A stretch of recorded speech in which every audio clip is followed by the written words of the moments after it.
Hey, what's up, YouTubers?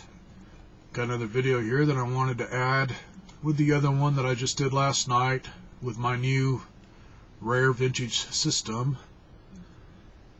Had a guy that commented to me, Starblazer 1969, and it was because I was comparing these controllers to the Intellivision. Which, yeah, they got a disc instead of a cross pad. That's the only thing Intellivision on these. I decided to go ahead and open one up, and I'm impressed for something that came out in '83. As on the way these things are made, you can compare them to like the original gamepads for the first Nintendo, the Toaster System, the NES, or maybe like Sega Master System or anything else like that. Only the system I can think of that would be in that era is maybe the Euro version of the Atari 7800, as in instead of the coffin-type joysticks, they actually got gamepads with theirs, which probably have this same type of setup. Anyways, again, this is what they look like.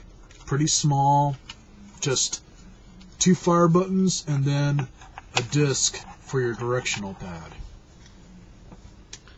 But when I opened it up, surprise! Nothing like the Intellivision, as these are more modern than I thought.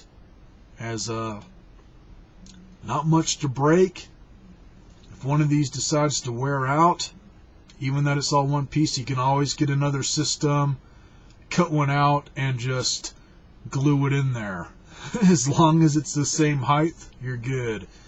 As that's why the disc for Insane David, as he said, the disc is a little bit harder to push, or just seems to have more tension than Intellivision.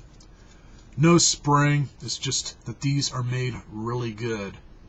It almost looks like it's regular old clear silicone, and they just look thicker. They feel like they're thicker than usual when you push on them with your finger.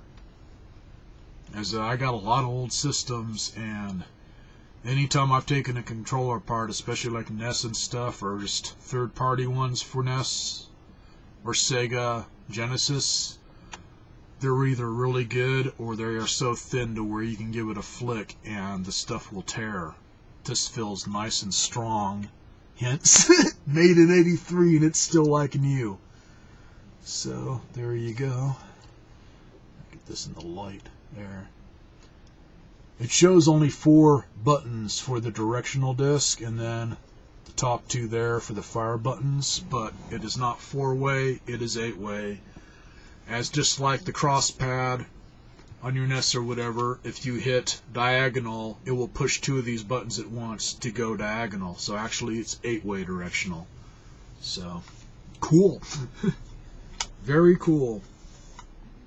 Now my only question, and I gotta watch his video again on when he's showing his system off, because I cannot remember if he had it or not. I want to know how the joysticks are made for this thing. As I have seen some on just sites talking about the system, but they don't say how they're made, and once again the joysticks for this, they look like, the joystick itself looks like off of an original Atari 2600 joystick, and then the rest of it looks like it's off a regular vintage computer like IBM or Radio Shack, Tandyvision, or whatever. So they may be made the same way, as if they are, that's pretty cool. That's why I like my Flashback 2 system.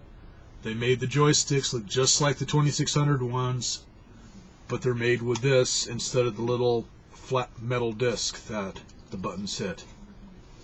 And they're a hell of a lot more responsive.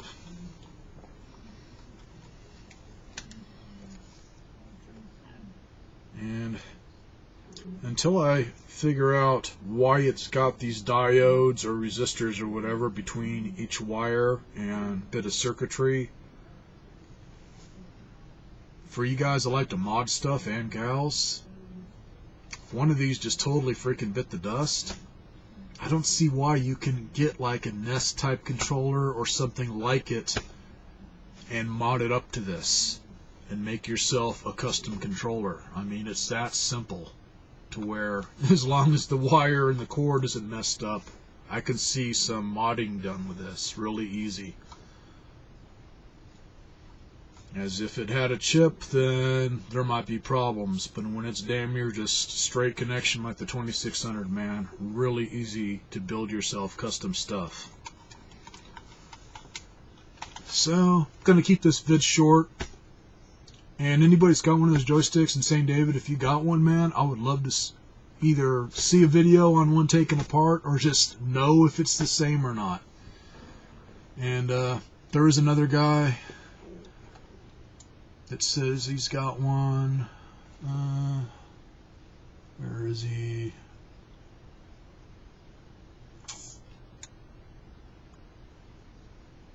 Where is he? That's weird. Okay, one tuna fish. He said he's got one, so don't know if he's got the joysticks or not. So, catch you guys later. Feel free to comment on this.